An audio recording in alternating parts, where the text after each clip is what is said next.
The universe is a very unusual place. It consists of three components. One is atomic matter, one is cold dark matter, and the other is dark energy. The interesting thing is that the matter that we're made of, atomic matter, comprises only about 4% of the matter or energy of the universe. Matter and energy, of course, are equivalent. Now, dark matter consists of about 23% of the energy of the universe, and dark energy consists of about 73%. Now, we know that dark matter is not atomic matter, so it consists of some exotic particle. We don't know what this particle is. There are land observatories that have been constructed to look for these particles. It is also possible these particles could be produced at the LHC. And of course, one of the supersymmetric particles, the lowest mass one, has been proposed as the component of dark matter. And of course, one will be looking for the production of all kinds of exotic particles, and one of these particles may end up being cold dark matter. And that would be extremely interesting because, after all, you know, that's what the universe is made up to a large extent of. And the thing which is really quite interesting is that what we're made up is only a very small part of the universe.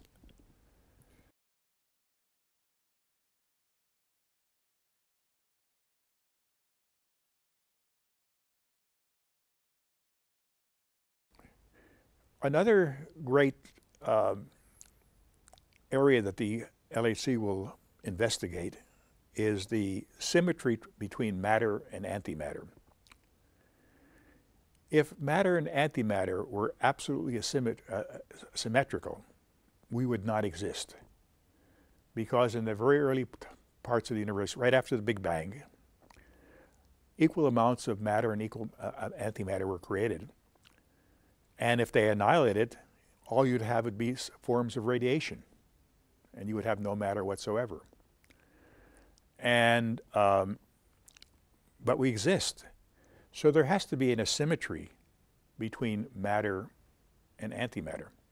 Now, this asymmetry has been measured in the laboratory, and it has been found to exist. But the interesting thing is that what has been found, the asymmetry that has been found, is too small to account for the universe as it now exists. So there is additional asymmetry that occurs at higher energies that has yet to be discovered. And LHCb is a device, an apparatus, which has been constructed to try to study this issue and to see whether there is more asymmetry at higher energies.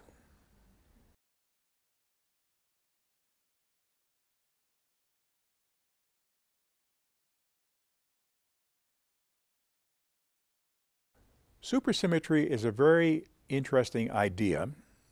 The idea is that for every particle, there is a partner which has the opposite spin symmetry in the following sense.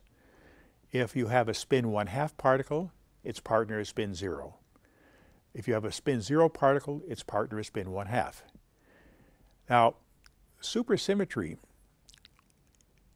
is a highly desirable type of symmetry in theory because it solves the so-called hierarchy problem. We have some scales, energy scales, in which physics occurs, and they are quite far apart. We have the so-called electroweak scale. We have the so-called grand unification scale, which is about 16 orders of magnitude beyond the weak scale. And then we have the Planck scale, where gravity and quantum theory have to come together. Now, there are something called quantum fluctuations, which if you apply them, would push these scales to be together at the very highest levels. So that if you want to keep these scales separated, the theory has to be fine-tuned to 1 part in 10 to the 28th, which is very unpleasant. And you would say to yourself, why would nature have to tune itself to such a high degree to be correct? So most physicists think that this is artificial, and there has to be some mechanism to keep these energy scales apart in nature. Supersymmetry plays that role. And if we didn't have supersymmetry, we would need something else to keep these energy scales far apart. So not finding supersymmetry would imply the existence of some other mechanism, which again may be equally or even more interesting than supersymmetry, but something in nature keeps these energy scales apart. And so the question is, one searches for supersymmetry, but if one doesn't find supersymmetry, something else will appear. I'm quite certain about that. Now, the other thing about supersymmetry, which is very interesting, is that it seems to be required in theories that unite gravity and quantum theory. For example, string theory requires supersymmetry, and any other theory which tries to do what string theory does, like gravity loop theory and things of that nature. Now,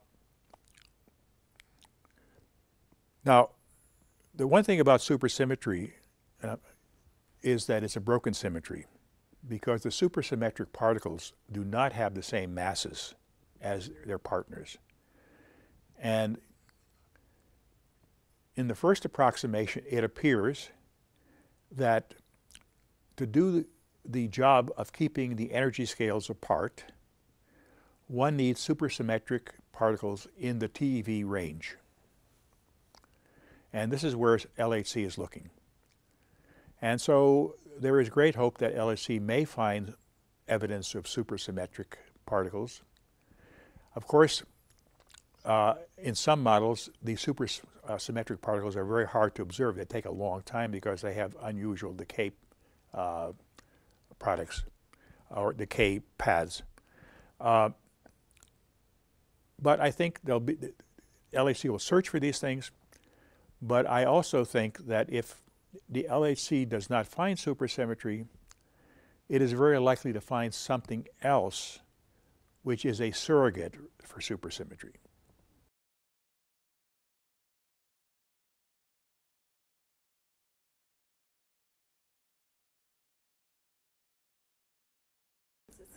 Well, there's another interesting issue about extra dimensions, and that is the following.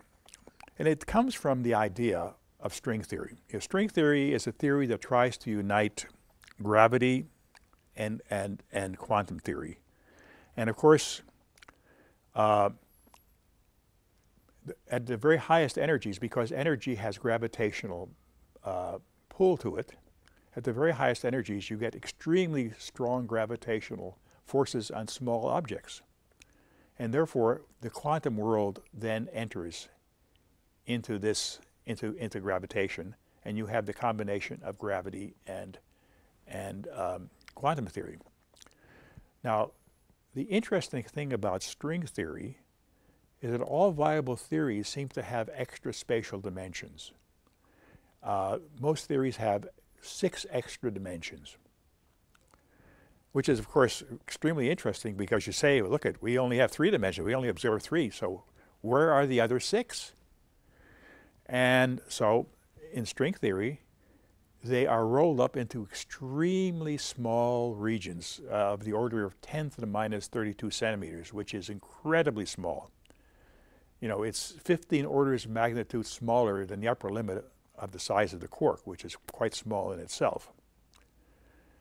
So these things are rolled up, but there have been some formulations and some ideas which said, well, maybe some of these dimensions actually extend out further in space.